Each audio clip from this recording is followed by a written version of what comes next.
ఇవాళ ఏడో ప్రశ్న గురించి వివరించబోతున్నాను. ఏడవ ప్రశ్న ఏమనగా, దేవుడు అనగా మెస్సియా మొదటి రాక అనగా రహస్య రాకట అనగా ఏమిటి? యేసుక్రీస్తు రెండవ రాకడ దినం అనగా ఏమిటి? ఎందుకు యేసుక్రీస్తు రెండోసారి ఈ లోకంలో జన్మించును?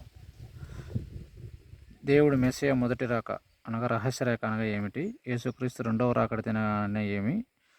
ఎందుకు యేసుక్రీస్తు రెండవసారి ఈ లోకంలో జన్మించినాడు? క్లుప్తంగా వివరిస్తాను. దేవుడు మెస్సియా అనగా యూదులకు ఇప్పుడు దేవుడు మెస్సియా అనే యేసుక్రీస్తు వాళ్ళు పుట్టలేదని, ఇంకా వాళ్ళు ఆయన రెండవసారి రాలేదు, మొదటిసారి జన్మించినాడు, ఆయనే మెస్సియా అని అనుకుంటున్నారు. యేసుక్రీస్తు ఈ లోకానికి రాలేదని వారు ఇంకా వారి విశ్వాసం. ఆయన మెస్సియా. వాస్తవానికి మెస్సియా మొదటి రాక అనగా రహస్య రాకట. ఆయన నా కుమారుడు యేసుక్రీస్తు. దేవుడు ఈ లోకంలో 2019 28వ తారీఖు అక్టోబర్ నెలలో జన్మించి 3 రోజులు జీవించి 31/10 తారీఖు 2019లో మరణించిన ఆయనే మెస్సియాగాను మొదటి రాకడగాను నేను ఆత్మగల యెహోవా దేవుని సాక్ష్యమిచ్చుచున్నాను. ఎందుకనగా ఈ లోకములో నా కుమారుడుగా ఎందుకు జన్మించాడంటే రహస్యం ఉంది. ఈ లోకము పాపముతో నిండిపోయి ఉంటున్నది కనుక తన స్థాపించినటువంటి సంఘం అనగా నేను మరణించుండగా ఈ లోకమును తీర్పు తీర్చుటకు వచ్చును. ఎందుకనగా పాపముతో నిండినటువంటి ఈ లోకాన్ని ధవల సింహాసనమునందు తీర్పు గల ఆత్మలకు ప్రత్యక్షపరచుటకు మరణించిన నన్ను దేవుడు పునరుత్థానమును జయించి, అనగా నా ఆత్మ మరణించుండగా తన ప్రాణమునిచ్చి నా శరీరానికి బదులు ఆయన భూస్థాపితం చేయబడను. క్రీస్తు రెండవ రాకట అనగా ఒక మనిషిలో ఉండే ఆత్మ అంటే నాలో ఉన్నటువంటి ఆత్మ మరణించుండగా తిరిగి ఈ లోకమునకు రెండోసారి నా ఆత్మే మరణించిండది మొదటిసారిగా మెస్సియాగా వచ్చి తిరిగి రెండోసారి లోకంలో నా కుమారుడుగా జన్మించబోతున్నాడు. ప్రభు ఈ లోకంలో రెండోసారి జన్మించబోతున్నాడు. ఆయన అద్వితీయ కుమారుడని యేసుక్రీస్తు అని ప్రవచించుతున్నాను. ప్రవచనము నెరవేరుటకే కానీ అద్వితీయ కుమారుడు అనగా అద్వితీయ అంటే ఏకైక, ఆ అంటే మొదటిగా, ద్వి అంటే ఇద్దరు కుమారులు బయలుపరచు యెహోవా దేవుడు అంటున్నాడు కనుక ఆయన ఈ లోకములో మరణించుంటాడు. 31/10/2024 సంవత్సరంలో 5 సంవత్సరాలకు అనగా రెండవసారి లోకములకి రావాలను. అది ప్రవచనాత్మకమై ఉంటున్నది. ఎందుకనగా తనను తాను ఎక్కిరింపబడగనక దేవుడు ప్రవచనం నెరవేరబోతుంటున్నది. రెండోసారి లోకంలో ఎందుకు జన్మించనున్నాడు అనగా చనిపోయిన ఆత్మలను రక్షించుటకు, ధవల సింహాసనం తీర్పు తీర్చుటకు, ఆత్మలుగా రక్షించుటకును దేవుడు రెండోసారిగా జన్మించును. నా కుమారుడు సెకండ్ టైము ఈ లోకంలో జన్మించున్నాడు. నా తండ్రియు నా కుమారుడని నాలో ఉన్నటువంటి జీవాత్మ ఆయన అని నేను ఒప్పుకొనుచున్నాను నా నోటితో. ఎవరైతే తండ్రి కుమారుని ఒప్పుకున్నారో అనగా నా కుమారుడు నన్ను ఒప్పుకున్నారో వారు మాత్రమే రక్షింపబడతారు. తండ్రి కుమారుని ఒప్పుకున్న వారు మరణము అవుదురని చెవికల ఆత్మ అయినను గాక. ఇందులో ఎటువంటి కల్మిషము అబద్ధం అనేది ఇందులో లేదు కనుక దేవుడే ప్రత్యక్షంగా ప్రవచించుంటాడు కనుక చెవిగల ఆత్మని గ్రహించి రక్షింపబడను గాక. రెండవసారి ఈ లోకములకు ఎందుకు రానున్నాడు? ఇచ్చిన మాట ఆత్మ యందు ముద్రించబడిన మాటలు నెరవేర్చబడాలి. ఎందుకనగా ప్రవచనం నెరవేర్చబడాలి కనుక క్రియల రూపంలో ఉన్నటువంటి అద్భుత కార్యములు నా కుమారుడు ఈ లోకంలో చూడవలసి ఉంటున్నది కనుక తండ్రి తన సమస్తము తన ఆత్మ ద్వారా జీవగ్రంథమును ఆత్మ ద్వారా ముద్రింపబడిన మాటలను నెరవేర్చుటకు ఈ లోకంలో రెండోసారి జన్మించనున్నాడు.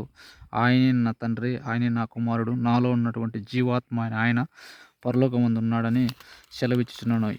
పరలోకం నుంచి రాజులందరినీ పరిపాలించుతున్నాడు. భూమి ఆకాశాన్ని నిర్మించినది ఆయనే కనుక ఆయనకు సమస్తము సాధ్యం కనుక సమస్తం ఆధిపత్యం నా తండ్రికి నా కుమారునికి నాలో ఉన్న ప్రాణమై ఉంటున్న ఇద్దరు త్రిత్వమై ఉన్నటువంటి ఆత్మకు అప్పచెప్తున్నాను. వాక్యంలోకి వెళ్తాము. ప్రకటన 20:5-6. 1000 సంవత్సరాలు గడుచు వరకు కడపట మృతులు బ్రతకలేదు. ఇది మొదటి పునరుత్థానం. అవును, ఈ భూమి స్థాపించినప్పటి మొదలు నుంచి ఇప్పటి వరకు ఆదాము అనగా వాస్తవానికి మొదటి మనిషి ఆదాము కదా, అప్పటి నుంచి ఇప్పటి వరకు సృష్టి ఎంత మంది అయ్యుంటున్నారు? ఎంతమంది అంటే ధర్మశాస్త్రం ప్రకారము ధర్మశాస్త్రంలో ఇజ్రాయెల్ జనాంగాన్ని ఏర్పరిచినట్టు యాకోబు నుంచి 12 మంది కుమారులు అందరూ మరణమయ్యుంటున్నారు. అందరూ మట్టి పాలయ్యుంటున్నారు. బహుశా ఇప్పుడు ఒక 150 సంవత్సరాల కంటే ఎక్కువ బతికిన వాళ్ళు ఎవరు లేరు. కానీ భూమి స్థాపించినప్పటి నుంచి ఇప్పటి వరకు ఎన్ని సంవత్సరాలు అయ్యుంటున్నది? అటువంటిది అనగా ప్రతి 1000 సంవత్సరాలకు ఒకసారి దేవుడు ఈ లోకంలో తన కొత్త సృష్టిని ప్రారంభించినాడు. అదే మొదటి పునరుత్థానమని దేవుడు తన వాక్కు ద్వారా సెలవిచ్చుచున్నాడు. ఇప్పటికి మొదటి పునరుత్థానం జయించినానని నేను సెలవిచ్చుచున్నాను. అనగా మరణించుంటున్నది నాలో జీవాత్మ, ఆ ఆత్మ పరలోకములో ఉందని సెలవిచ్చుచున్నాను. పునరుత్థానం జయించినానని సెలవిచ్చుచున్నాను. అలాగనే అలాగనే భూమి భూమి ఆధిపత్యము, ఆకాశము, పరలోకము, భూమి కింద సమస్తం ఆయన ఆధిపత్యంలో ఉంటున్నాయి కనుక దేవునికి ఏదైనా సాధ్యమే, అసాధ్యమైనది లేదు. మొదటి పునరుత్థానంలో పాల్గొనేవారు ధనులు, రెండవ మరణం వారికి లేదు. నా ఆత్మకైతే ఈ లోకంలో మరణము ఇంకా లేదు, పరలోకంలో మరణము లేదు. ఈ భూలోకంలో నా శరీరానికి మాత్రమే మరణం ఉంటున్నది. ఎందుకంటే పునరుత్థానం జయించుంటున్నది కనుక నా ఆత్మకు మరణం లేదు. అనగా రెండవ మరణం ఇంకా లేదు నాలో ఉన్నటువంటి ఆత్మకు. ప్రకటన 27 1000 సంవత్సరాలు గడిచిన తర్వాత సాతాను తనను చెరసాలలో విడిపింపబడను. అంటే 1000 సంవత్సరాలు గడిచిన తర్వాత విడిపింపబడను అనమాట. అంతవరకు బందీలో ఉంటుందని అర్థము. ప్రకటన 20 11 12 ధవల సింహాసనమునందు మహాసింహాసనముందు ఆసీనుడై ఉన్న ఒకని చూచితిని. అనగా ఒకరు అనగా అక్కడ ఒక్క ఆత్మ ఒక్క శరీరం. ఎఫెసీ ప్రకారము ఒక్క ఆత్మ ఒక్క శరీరం కనుక దేవుడు పరలోకంలో ఒకే ఆత్మ ఉన్నాడు. మనుషులంతా లేరు, ఒక్క ఆత్మ అనగా నాలో ఉన్నటువంటి ప్రాణము, నాలో ఉన్నాడు స్పిరిట్. ఆయనే నా కుమారుడు ఈ లోకానికి వచ్చింటున్నాడు, మెస్సీయగా మరణించుంటున్నాడు, పరలోకంలో ఉంటున్నాడు. ఆయనే దేవుడని ప్రవచిస్తున్నాను. ఆయనే యేసుక్రీస్తుగా మొదటిసారిగా ఈ లోకంలోకి వచ్చాడు, మరణించుంటాడని చెప్తున్నాను. అది చెప్తున్నాను. ఆ ధవల సింహాసనం నందు తీర్పు తీర్చుటకు ఎవరికి తీర్పు తీర్చుట? గొప్పవారనేమి కొద్దివారేమి వీరికి అందరికీ తీర్పు తీర్చుకు వీరందరూ మృతులైన వారికి తీర్పు తీర్చబోతున్నాడు. వారి వారి క్రియల చొప్పున వారికి తీర్పు తీర్చబోతున్నాడు. తీర్పు తీర్చినారు వారందరూ మృతులైన వారందరూ అనగా ధవల సింహాసనం ముందు మృతులు నాకు కనపడుతున్నారు. అందులో పొలిటికల్ లీడర్లు ఉన్నారు, ముఖ్యమంత్రులు, ప్రధానమంత్రులు, సినీ ఫీల్డ్లో ఉన్నవారు, రచయితలు, హీరోలు, ఇలాగా సామాన్య మానవులు, కులాలు, మతాలు అనుకోకుండా ఈ భూమి మీద ఉన్నటువంటి చాలామంది జీవగ్రంథం అనగా నా ఆత్మ అందు ముద్రింపబడినటువంటి జీవగ్రంథం లిఖిత రూపంగా ఆ రోజు ధర్మశాస్త్రం ఏ విధంగా రాయబడి ఉంటున్నదో అదే విధంగా ముద్రింపబడి ఉంటున్నది ఆత్మ ద్వారా. వారి పేర్లు కూడా నా యందు ఉంటున్నాయి. వారికి తీర్పు తీర్చబడి ఉన్నదని అనగా సెలవిస్తున్నాను. ఆ సింహాసనం ఎదుట నిలబడి ఉండవాలని ప్రతి వారు ఆయా జాతులు వారు, ఆయా భాష మాట్లాడేవారు వాళ్ళు మృతులు, వారికి తీర్పు నుండి అని సెలవిచ్చుచున్నాను. చెవిగల ఆత్మ అయిని గ్రహించునుగాక. ప్రకటన 20:15 వారి పేరైన జీవగ్రంథం అనగా ఆత్మని, నా ఆత్మ రాయబడినట్టు కనబడిన ఎడల వారు అగ్నిగుణంలో పడవేయుదురు. అవును, జీవగ్రంథం కనబడిన వారు అగ్నిగుణంలో పడవేయుదురు. మొదటి తెస్సలోనికీయులకు 4:15-16 ఆర్భాటంతోనూ ప్రధాన శబ్దంతోనూ దేవుని బూరతోనూ పరలోకం నుండి ప్రభు దిగువచ్చుట క్రీస్తునందుండు దూత మొదట లేతురని మొదట సజీవులై నిలిచి ఉండడం మనము వారితో కూడా ఏకముగా ప్రభువుని ఎదుర్కొనుటకు ఆకాశమండలం మేఘములను ఎదుర్కొనిపోవుటకు సదాకాలం ప్రభుతో కూడా ఉండవు. అవును, వాస్తవానికి 15-16 3 నెల 2020 సంవత్సరం 12:41 ఆర్భాట బోరముతో శబ్దమైన బెంగళూరులో BTMలో పీజీలో ఉన్న. వాస్తవానికి ఇవన్నీ తెలియదు నాకు. దేవుని చిత్తానుసారంగా జరగాల్సి ఉంటున్నది కనుక, ప్రవచనాత్మకంగా నెరవేరవలసి ఉంటున్నది కనుక, నా నోటి నుండి కొన్ని వాస్తవాలు దేవుని యొక్క మాట పలకవలసి ఉంటున్నది కనుక ఆ రోజు బోర శబ్దం వింటున్నాను.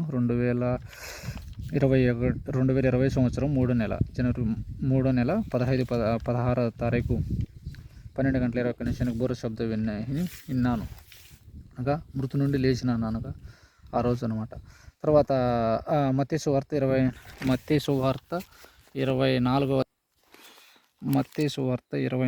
అధ్యాయం కొన్ని వచనాలు చూసుకున్న 3వ అధ్యాయం.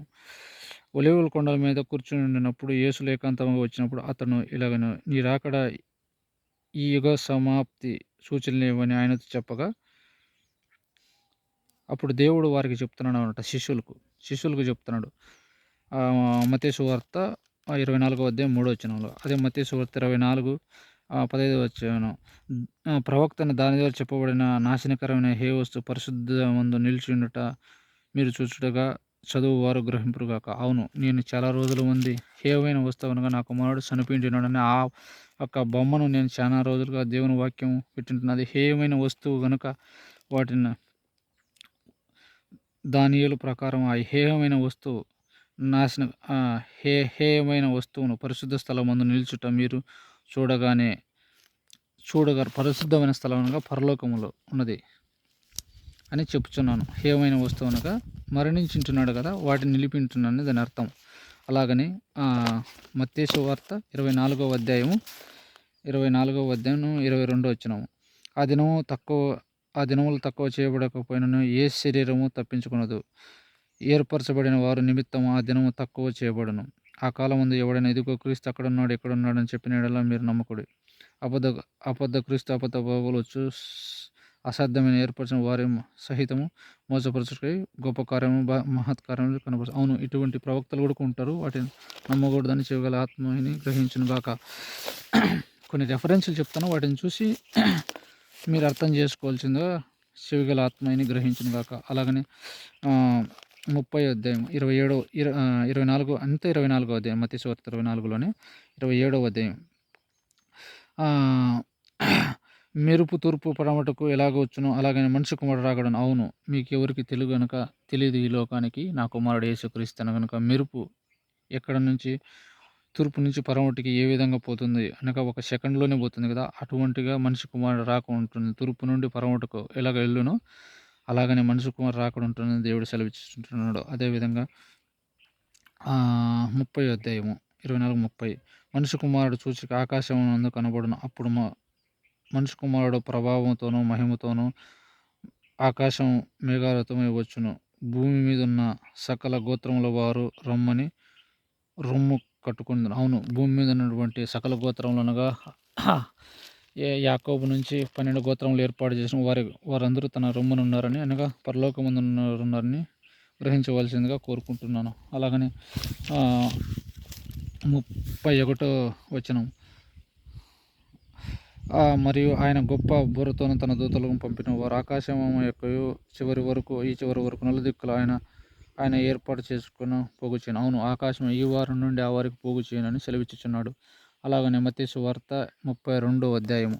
ఇలాగ వీటిలో మత్తయి సువార్తలోనే చాలా విషయాలు ఉన్నాయి, గ్రహించవలసిందిగా కోరుకుంటున్నాను. మత్తయి సువార్త 24వ అధ్యాయం 32, 33, 34, 35, 36, 37, 39 ఇవన్నీ ప్రవచనాత్మకంగా నెరవేరబడాలని దేవుడు సెలవిచ్చుచున్నాడు.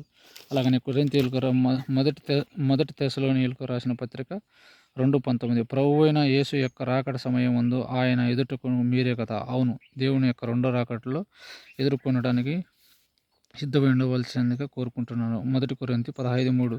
లేఖనముల ప్రకారం క్రీస్తు పాపముల నిమిత్తము మృతి నందెను, సమాధి చేయబడిన. అవును, నా కుమారుడు ఈ లోకంలో 31వ తారీఖు 10 నెల 19 మృతి చెంది సమాధి చేయబడినాడు. ఒక్కొక్కరి కోసం ఒక విధంగా దేవుడు ఎప్పుడు చనిపోలేదు. లోకం అంతటి కోసం ఒకసారి చనిపోయింటున్నాడు. ఆ చనిపోయిన వారి మృతుల సంఖ్య అనగా ఆత్మలు నా దగ్గర ఉంటున్నాయి.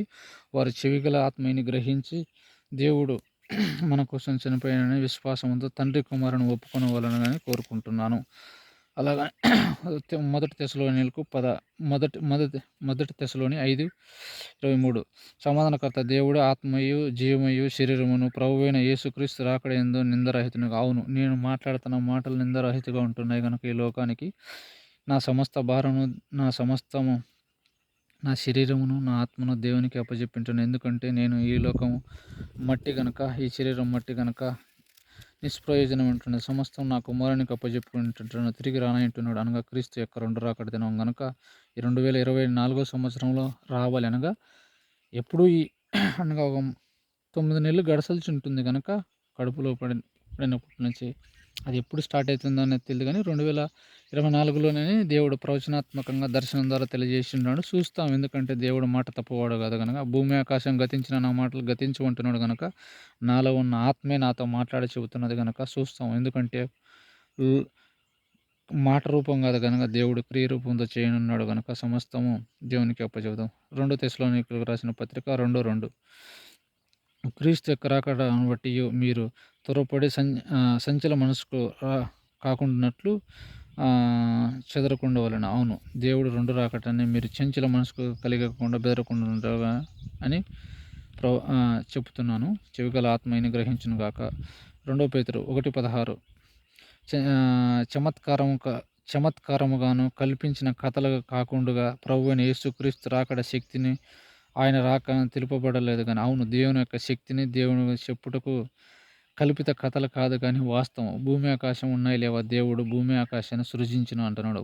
ఎవరు దేవుడు అంటే నాలో ఉన్నటువంటి ఆత్మ, ఆయనే నా కుమారుడు, నా తండ్రియు, నాలో ఉన్నటువంటి జీవాత్మ భూమిని ఆకాశాన్ని చేసినాడు. నాకు సమస్తం సాధ్యం అంటున్నాడు కనుక గ్రహించవలసిందిగా కోరుకుంటున్నాను. 2 పేతురు 3:4 ఆయన రాకడ గురించి వాగ్దానం ఏమైనా సృష్టి ఆరంభం ఉంటే నిలిచి ఉన్నట్లదే అని చెప్పుచున్నాడు. అవును, అవును, సమస్తము ఈ సృష్టి యొక్క మర్మములన్నీ ఫేస్బుక్ ద్వారా పోస్ట్ చేసింటున్నాను. ఇప్పుడు దేవుని వాక్యములో దేవుని ఆత్మవశుడై నేనుండగనగా మరణించుండగా సమస్తము దేవుని ఆత్మతో ఈ లోకానికి వాక్యం ప్రచురింపబడుతుందని గ్రహించవలసిందిగా కోరుకుంటున్నాను. 2 పేతురు 3:12 దేవుడు దినముందు రాకడ కొరకు కనిపెట్టుకు ప్రవర్తనతో భక్తితోనూ ఎంతో జాగ్రత్తగా ఉండాలని కోరుకుంటున్నాను. గత 5 సంవత్సరాలుగా వేచి చూస్తుంటున్నాను. 2019 నుండి ఇప్పటి వరకు 2024 వేచి చూస్తూ ఉంటున్నాను. చెవిగల ఆత్మ అయిని గ్రహించును గాక. యోహాను సువార్త 3వ అధ్యాయంలో 3వ వచనం, 8వ వచనం, 12వ వచనం, 13వ వచనం, 16వ వచనం, 32, 33, 34, 35 వరకు యోహాను సువార్త 3వ అధ్యాయంలోనే ఉంటాయి. అనగా అందుకు యేసు అతనితో ఒకడు క్రొత్తగా జన్మిస్తే కానీ పరలోక రాజ్యం చేరాడని సెలవిచ్చిన. అవును, ఆ మనిషి మూలముగా ఒకడు నీటి మూలంగా ఆత్మ మూలంగా జన్మిస్తే కానీ దేవుని పరలోక రాజ్యం లేడని నిశ్చయంగా మీతో చెబుతున్నాను. శరీరం మూలంగా జన్మించడం శరీరం మూలంగాను జన్మించిన ఆత్మ ఉన్నాడు. ఆత్మ మూలంగా జన్మించడం ఆత్మ మూలంగా అంటున్నాడు. నేను ఆత్మ సంబంధిని కానీ శరీరం సంబంధిని కానని సెలవిచ్చుచున్నాను. ఈ 3వ అధ్యాయం చదువుకుంటే పరలోకం ఇక్కడ కింద ఫుట్ నోట్లో ఒకటి ఉంటుంది.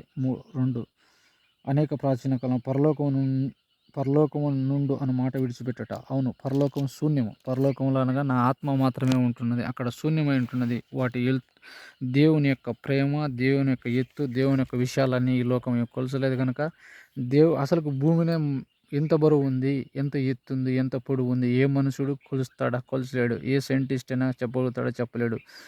ఇవి పవిత్రమైనవి కాదు. భూమి, ఆకాశ, నక్షత్రములు, సూర్యుడు కూడా పవిత్రమైన కాదు. ఎందుకంటే మట్టి. ఇవంత పవిత్రమైన దేవుని ఆత్మ అనగా నాలో ఉన్నటువంటి జీవాత్మైన పరిశుద్ధాత్మ దేవుడు పవిత్రుడని ఈ లోకానికి సెలవిచ్చుచున్నాడు. చెవిగల ఆత్మని గ్రహించునుగాక.